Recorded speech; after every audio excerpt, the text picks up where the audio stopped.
Hi there, everybody. It's Mr. Lineberger.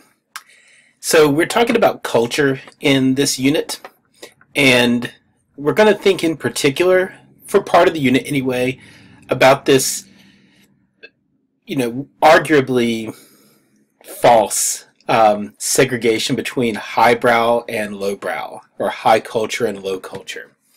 And you have an assignment to think about the way things fit in this. Here's our metaphor here of a cultural skyscraper. A So up at the top of the skyscraper up here, you have the highest of highbrow culture, and down at the bottom you have the most mass appeal. And I'll have this diagram for you later in the unit. And we'll probably also talk about this during our synchronous session. So what we're thinking about are the reasons why we have highbrow and lowbrow culture, why we segregate them. This segregation has happened for a long time, and at one point it was economic. Highbrow culture, to talk about gardening or lawns, highbrow culture was being able to have a garden and a manicured lawn, which indicated that you had animals enough to graze upon it to cut all the grass down, or servants to hire to cut it down.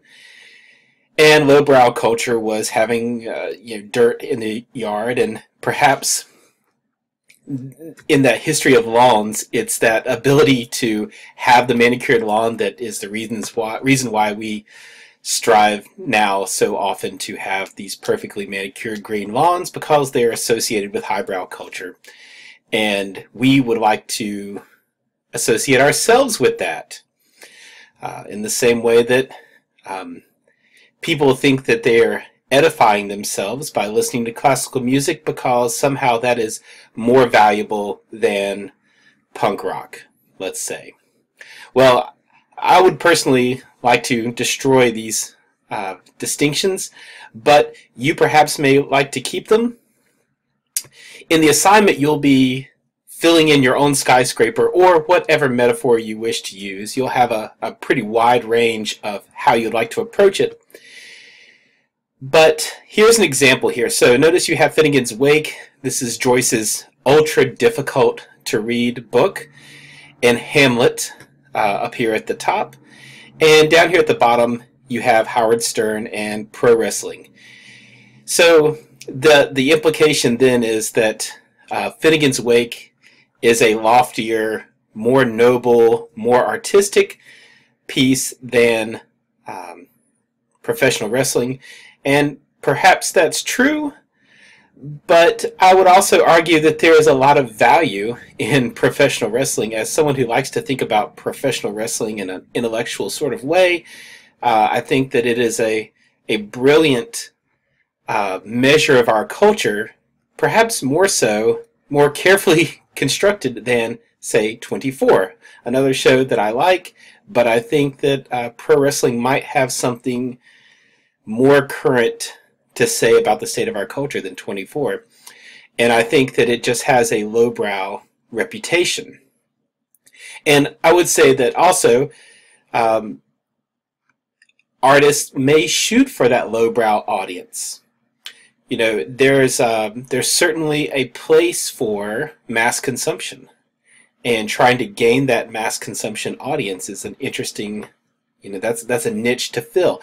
Take, for instance, the idea of it's only a couple years old now, that Great Gatsby movie.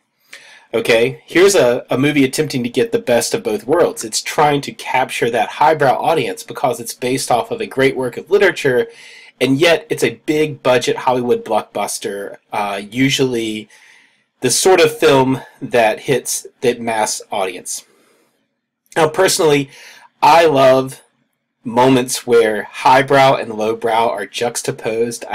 I find it exciting when these things are smashed together. So, for instance, I took my wife on a date, and we went to a Middle Eastern restaurant that was super nice, very upscale place. And after dinner, we left and went to a professional wrestling event that was held on the same block. So you have this mash of highbrow and lowbrow culture that I find stimulating. Perhaps some of you do as well. And I think this is a really interesting thing to think about. And, you know, because our culture, our mass culture anyway, is one that ranks things in a hierarchy. So, whether you buy into the hierarchy or not, there is certainly a cultural perception that Grand Theft Auto is less worthy than Citizen Kane. Okay? John Coltrane is more highbrow than Deadwood.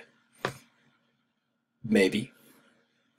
John Coltrane, the greatest saxophone player ever, in my opinion.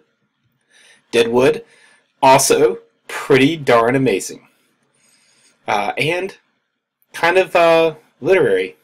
Not kind of, like, very literary. Okay, so anyway, this is just to get you thinking about highbrow and lowbrow. We're going to talk more in our synchronous session, but I wanted to get some thoughts down at this point to get your wheels turning as we head towards the assignment later in this module.